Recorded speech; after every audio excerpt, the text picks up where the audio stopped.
આજે ડેડિયાપાડા ખાતે આદિવાસી સમાજ દ્વારા 4 રાજ્યના આદિવાસી સમાજના લોકો સાથે જે સંમેલન ચેતર વસાવાના સમર્થનમાં યોજવામાં આવ્યું હતું, તેમાં મોટી સંખ્યામાં લોકો ચેતર વસાવાને સમર્થન આપવા માટે પહોંચ્યા હતા। ત્યારે આપણી સાથે નર્મદાના આમ આદમી પાર્ટીના આદિવાસી નેતા અને આ જિલ્લા પ્રમુખ નિરંજન વસાવા જોડાઈ ચૂક્યા છે। તેમની સાથે વાતચીત કરીએ। નિરંજનભાઈ, શું કહેશો? હવે જે રીતે ધારાસભ્ય ચેતર વસાવા માટે જેલ એ નવો શબ્દ નથી લાગતો, અવારનવાર તેમને જેલ જવું પડે છે ને આવી રીતે તમને સંમેલનો બોલાવવો પડે છે, શું કારણ તમે માનો છો? કેમ અવારનવાર આ પરિસ્થિતિ નિર્માણ થાય છે? અવારનવાર પરિસ્થિતિ નિર્માણ થવાનું ફક્ત એક જ કારણ છે કે અમે સરકાર સામે બોલીએ છીએ, એ જ સરકારને આ ગમતું નથી। એ શિક્ષણનો મુદ્દો હોય, આરોગ્યનો મુદ્દો હોય, રોજગારીનો મુદ્દો હોય, સ્ટેચ્યુ ઓફ યુનિટીનો મુદ્દો હોય, સનદની જમીનનો મુદ્દો હોય, જીઆઈડીસીનો મુદ્દો હોય, હાઇડ્રો પ્રોજેક્ટનો મુદ્દો હોય, આ તમામ મુદ્દાઓ પર ચૈતર વસાવા અને એમની પૂરી ટીમ મજબૂતાઈથી આ સરકાર સામે લડે છે, મજબૂતાઈથી અવાજ ઉઠાવે છે અને લોકોને ન્યાય અપાવે છે। એ જ આ સરકારને આંખમાં એક કણાની જેમ એમને ખૂંચી રહ્યું છે। તો જે રીતે અન્ય ધારાસભ્યો પણ છે તે પણ લડત ચલાવે છે, તો એમની સામે જે રીતનું ટ્રીટમેન્ટ હોવું જોઈએ એવું નથી થતું, તમારા જ ધારાસભ્ય સાથે થાય છે, આનું કારણ તમે શું માનો છો? ઘણા ધારાસભ્યો ટ્રાઇબલોમાંથી આવે છે। આજે 182 ધારાસભ્ય છે। આજે 182 ધારાસભ્યને કોઈ ઓળખે છે ખરા? ગુજરાતમાં ફક્ત 2 થી 3 જ ધારાસભ્યો એવા છે કે જે પ્રજાનો અવાજ બને છે, પ્રજાના પ્રશ્નો ઉઠાવે છે અને એનું નિરાકરણ કરે છે। એના માટે જ ચૈતરભાઈ વસાવાને વ્યક્તિગત રીતે ટાર્ગેટ કરવામાં આવે છે, એમના પરિવારને ટાર્ગેટ કરવામાં આવે છે।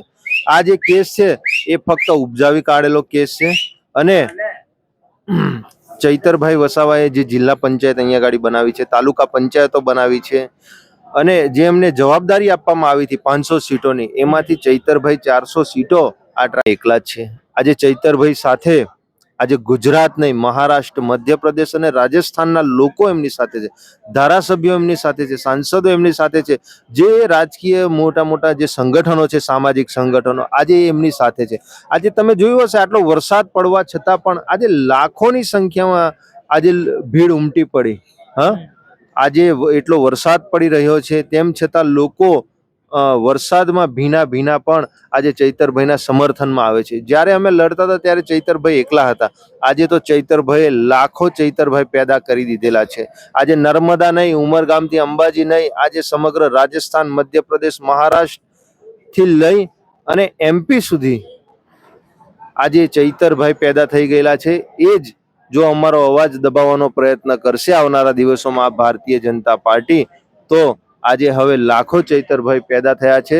અમારે જરૂર પડશે તો જેલનો ઘેરાવો કરવો પડશે તો એ પણ કરીશું, જો વિધાનસભાનો ઘેરાવો કૂચ કરવાનું થશે તો અમે એનો પણ પ્રયત્ન કરીશું। પણ ચૈતરભાઈ એ નિર્દોષ છે। આજે તમે જોતા હશો અહીંયા ગાડી લોકો મર્ડરો કરી નાખે છે, રેપો કરે છે, આજે 2500 કરોડ જેવું કૌભાંડો કરે છે, દેશદ્રોહની કલમો લાગે છે, આજે તેવા લોકો બહાર છે। આજે કોઈ પણ જાતના એફએસએલ પુરાવા નથી, એમણે ફાયરિંગ કર્યું છે એમ કહી રહ્યા છે, તો ફાયરિંગ કર્યું તો એફએસએલ રિપોર્ટમાં એ આવવું તો જોઈએ। અને એ ફોરેસ્ટ કર્મચારીઓ 3-4 દિવસ બાદ એ લોકો એફઆઈઆર કરવા જાય છે, કોઈ સિવિલ હોસ્પિટલમાં એ લોકો એડમિટ નથી થતા। એટલે ભારતીય જનતા પાર્ટી દ્વારા એમને અને એમના પરિવારને ફસાવવાનો આ ષડયંત્ર છે અને એ ભારતીય જનતા પાર્ટીનો જે પ્રયાસ છે એ કોઈ દિવસ એનો સફળ થવાનો નથી।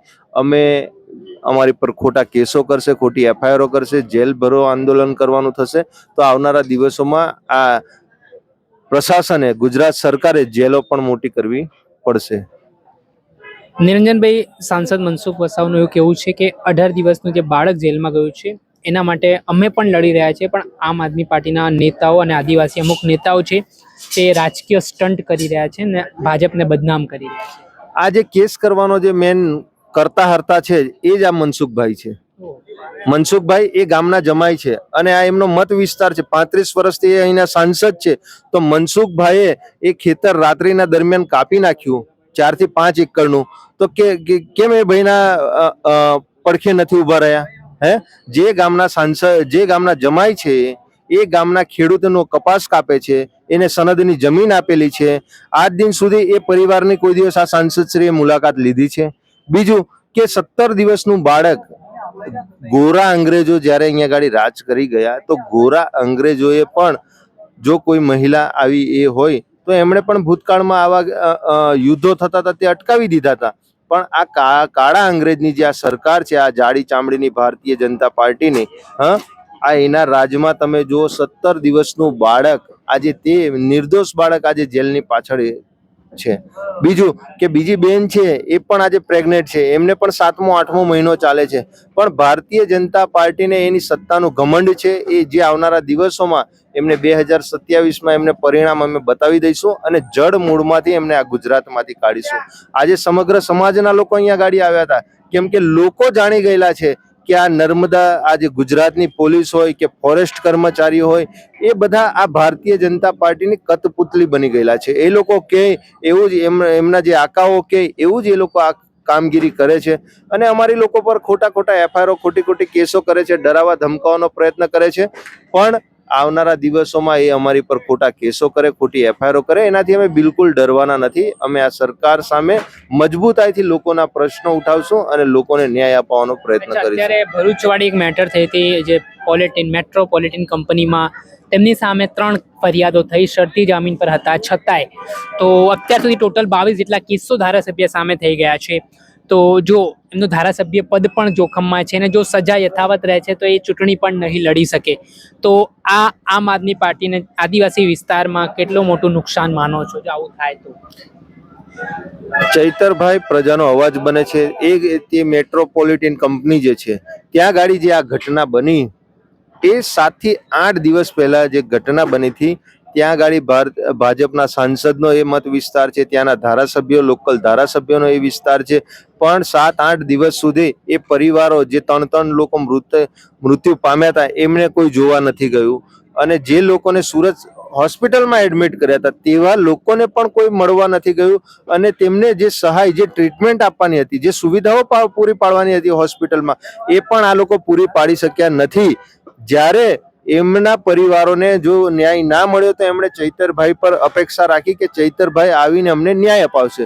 ત્યાં ગાડી ચૈતરભાઈ અને અમારી પૂરી ટીમ ફક્ત સમાધાન કરવા માટે ગયા હતા, એની વાત કરવા માટે ગયા હતા. પણ ભારતીય જનતા પાર્ટી દ્વારા રોશન વસાવા નામના વ્યક્તિને ત્યાં ગાડી ઘર્ષણ કરવા મોકલે છે અને ચૈતરભાઈ જે ધારાસભ્ય છે એમની જોડે એ લોકો ઘર્ષણ કરે છે. એ છૂટી લાકડી મારે છે, લાફાલાફી જે વ્યક્તિઓ દ્વારા ઉશ્કેરવામાં આવે છે. જ્યારે સમાધાનની વાત કરે છે કે ભાઈ એજન્સી, જે કંપની વાળા છે, એમને બોલાવી અને આપણે સમાધાન કરવું છે. આ ભારતીય જનતા પાર્ટીને સમાધાન કરવામાં કોઈ ઇન્ટરેસ્ટ નહોતું. આજે ધારાસભ્ય પર એફઆઈઆર થઈ, આજે કંપની પર કેમ ના એફઆઈઆર થઈ? ત્યાં ગાડી 3 જે બોઇલર ફાટ્યું એમાં 3 માણસો મરી ગયા, 3 થી 4 લોકો, અને બીજા લોકોને ગંભીર ઈજા થઈ હતી. આ કંપની પર ખરેખર એફઆઈઆર થવી જોઈએ. તો કંપનીને આ લોકો ક્યાંક ને ક્યાંક છારવવાનો પ્રયત્ન કરે છે. જે વ્યક્તિ ચૈતરભાઈ જોડે, ધારાસભ્ય જોડે ઉશ્કેરીજનક બાબત એ કરે છે, વાતો કરે છે, તો પોલીસે કેમ તેને કોઈ જાતની એફઆઈઆર નથી કરી કે ત્યાંથી એને હટાવવાનો પ્રયત્ન નથી કર્યો? અને એ માણસ કંપનીની અંદર કેવી રીતે પાછો અંદર ઘૂસ્યો? એટલે આ ભારતીય જનતા પાર્ટી દ્વારા ખોટા કેસોમાં ચૈતરભાઈને ફસાવાનું આ આખું ષડયંત્ર એમણે બનાવ્યું હતું અને એના ભાગરૂપે એમની પર ખોટા 3 એફઆઈઆરો એમણે કરી છે. નિરંજનભાઈ, ભૂતકાળમાં એમને મંત્રી પદની પણ ઓફર આવી ચૂકી છે, એટલે ભાજપ પણ ઈચ્છે છે કે ચૈતર વસાવા એમની સાથે જોડાય ભવિષ્યમાં. તો શું લાગે છે? ને અહીંયા આદિવાસી સમાજમાં ભાજપ પ્રત્યે ભારે આક્રોશ પણ છે, તો ચૈતર વસાવા શું પસંદ કરશે? જેલ જ પસંદ કરશે કે પછી મહેલમાં જશે? ચૈતર વસાવાને તો જ્યારથી એ ધારાસભ્ય બન્યા છે અને મજબૂતાઈથી એ પ્રજાના પ્રશ્નો ઉઠાવે છે, એટલે ચૈતરભાઈ પર તો ઘણી ઓફરો આવી હતી. જ્યારે આપણે સાંસદનું, લોકસભાનું ઇલેક્શન હતું તે વખતે પણ જે તે સમયના CR પાટીલ હોય, અહીંના સાંસદ હોય, SP હોય, એ તમામ લોકોએ કીધું હતું કે તમે અહીંયા ગાડી આવતા રહો, અમે તમને સાંસદની ટિકિટ આપી દઈએ છીએ, તમને અમે જીતાડી દઈએ છીએ, તમામ ખર્ચો અમારો રહેશે. અને અગાઉ પણ જે જેલમાં ગયા ત્યારે પણ ઘણી ઓફરો આવતી હતી, પૈસાની ઓફરો આવતી હતી, મિનિસ્ટર પદની ઓફર આવતી હતી. પણ તેમ છતાં પણ ચૈતરભાઈ, જે ડેડિયાપાડાની જનતા એમને જીતાડી અને વિધાનસભામાં બેસાડ્યા છે, એટલે ચૈતરભાઈ એ લોકોના અવાજ છે. ચૈતરભાઈ આજે લોકોનો જે અવાજ બને છે એ આ ભારતીય જનતા પાર્ટીને ગમતું નથી. એના માટે આવા ખોટા કેસો કરે છે, એમને મંત્રી પદની ઓફરો કરે છે. પણ ચૈતરભાઈ એ ક્યાંય જવાના નથી. ચૈતરભાઈ સમાજની સાથે રહેશે, ચૈતરભાઈ પાર્ટીની સાથે રહેશે અને ચૈતરભાઈ આવનારા દિવસોમાં જે ન્યાયપાલિકા પર અમને પૂરેપૂરો ભરોસો છે, ન્યાયપાલિકા ચૈતરભાઈને ચોક્કસપણે ન્યાય આપશે અને આવનારા દિવસોમાં જેવી રીતે ચૈતરભાઈ લડે છે એવી રીતે અમારી ટીમ ફરીથી ચૈતરભાઈની સાથે રહી અને અમે લોકોના અવાજ મજબૂતાઈથી ઉઠાવશું, પ્રજાના પ્રશ્નોનું નિરાકરણ લાવીશું. ચોક્કસથી આ હતા નર્મદા જિલ્લાના આમ આદમી પાર્ટીના પ્રમુખ અને આદિવાસી નેતા નિરંજન વસાવા. તેમણે કહ્યું છે કે તેઓ સત્તા સામે સવાલ કરે છે, સંઘર્ષ કરે છે, એટલે તેમને જેલમાં જવું પડે છે. આગામી સમયમાં તેઓ કહી રહ્યા છે કે ધારાસભ્ય જેલમાંથી બહાર આવશે ને લોકો માટે આ જ આક્રમકતાથી લડશે ને ભાજપમાં તેઓ નહીં જોડાય. હવે જોવાનું રહ્યું કે કઈ રીતની પરિસ્થિતિ નિર્માણ પામે છે. દર્શક મિત્રો, આવા જ વિડીયો જોવા માટે નવજીવન ન્યૂઝ જોતા રહો, લાઈક કરો, શેર કરો.